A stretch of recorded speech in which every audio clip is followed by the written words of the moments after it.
À tous les berbéristes francophones, analyse critique de leur affirmation berbériste sur l'identité et la langue des figures antiques algériennes. Donc premièrement, il y a un problème terminologique et anachronisme identitaire. Petit 1, absence du concept berbère dans l'Antiquité. Ça, tout le monde est d'accord. Le terme berbère, issu du grec barbaroi, puis de l'arabe barbare, est une construction exogène qui émerge dans les contacts méditerranéens et s'impose à l'époque médiévale. Les peuples nord-africains de l'Antiquité se désignaient par des ethnonymes tribaux, Massiles, Massaïsiles, les Guétules, ou géopolitiquement des Numides ou des Maures. Et encore moins, ils ne s'appelaient Amazir. Donc, aucune source antique n'atteste d'une auto-identification comme berbère. Petit 2, cette projection nationaliste moderne, ethno-nationaliste berbériste. Attribuer une identité berbère unifiée à des personnages comme Massinissa ou Jugurtha relève d'un nationalisme ethnique contemporain. Ces rois incarnaient des entités politiques. Par exemple, le royaume de Numidie, non une ethnie homogène. La revendication d'une continuité identitaire linéaire sur 2000 ans est scientifiquement infondée, comme beaucoup de choses d'ailleurs chez les berbéristes francophones. Deuxièmement, sur la diversité linguistique antique, berbère n'était pas dominant. Petit 1, le multilinguisme des élites.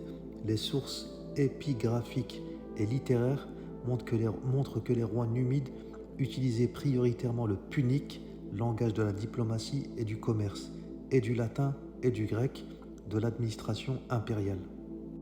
Par exemple, c'est connu, les monnaies de Massinissa qui portent le nom de la légende punique Messensen, leur seigneur, ou bien Juba II qui est rédigeant ses travaux scientifiques en grec, ou bien les inscriptions bilingues libico-puniques des stèles de Sissi à Cap Ginet. Ensuite, la place limitée du libique. Limité. Donc c'était le berbère ancien, le libique. Bien que parlé par les populations rurales, le libique n'était pas une langue d'État. Aucune inscription royale numide n'est rédigée en libique. Les écrits utilisent des alphabets dérivés du punique ou du grec. Ça vient toujours vers l'arabe, tu vois, qui est la deuxième langue en termes de... On reviendra à ça après. Ensuite, la fragmentation dialectale, le berbère antique n'existait pas comme langue unifiée. Les parlers libiques variaient considérablement entre Guétul, dans le Sahara, le Garamante, le Fezzan et Numide, dans le Tel, sans intercompréhension garantie. Troisièmement, les réalités ethniques et territoriales antiques. Petit 1, on a la localisation des royaumes numides. Le cœur politique des Massiles, donc c'est la dynastie de Massinissa, était sur Sirta, Constantine, et Hippo, Régis, donc c'est Annaba. En Numidie orientale, la Kabylie actuelle d'Urdura Biban en était la périphérique montagneuse.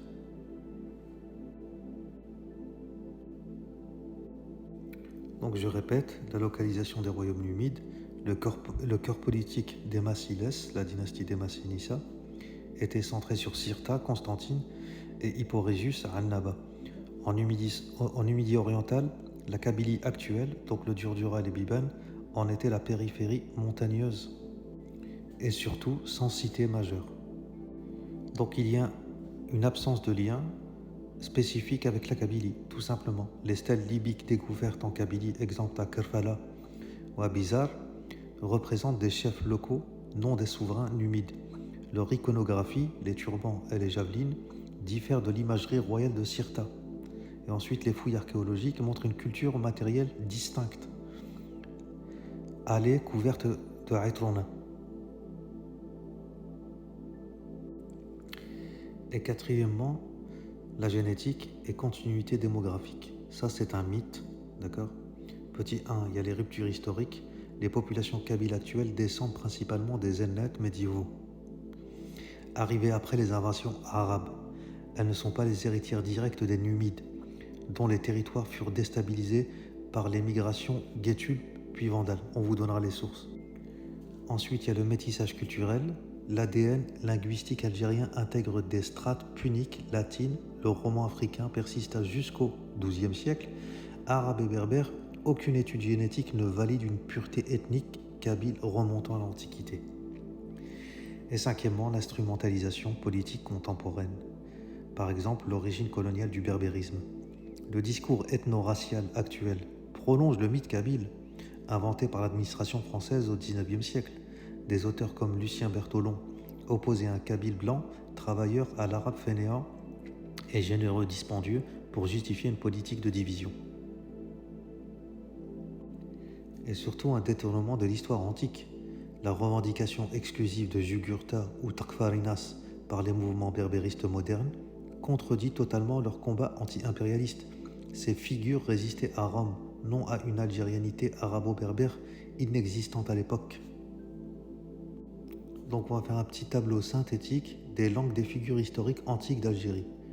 Des personnages, Massinissa, Jugurtha, Juba II, Takfarinas, leurs tribus, donc c'était la Numidie pour Massinissa, Numide pour Jugurtha, Mauritanie et les Guétules pour Takfarinas.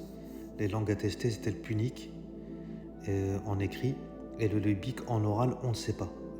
Pour Jugurtha c'est le punique et le latin, donc ça n'a rien à voir avec les kabyles et berbères d'aujourd'hui. Juba II, grec et latin, Takfarinas, libique ou bien le latin.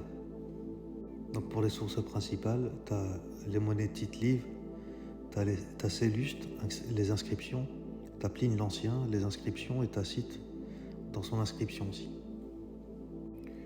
Ensuite, un petit tableau synthétique sur la localisation géographique des peuples antiques de l'Algérie.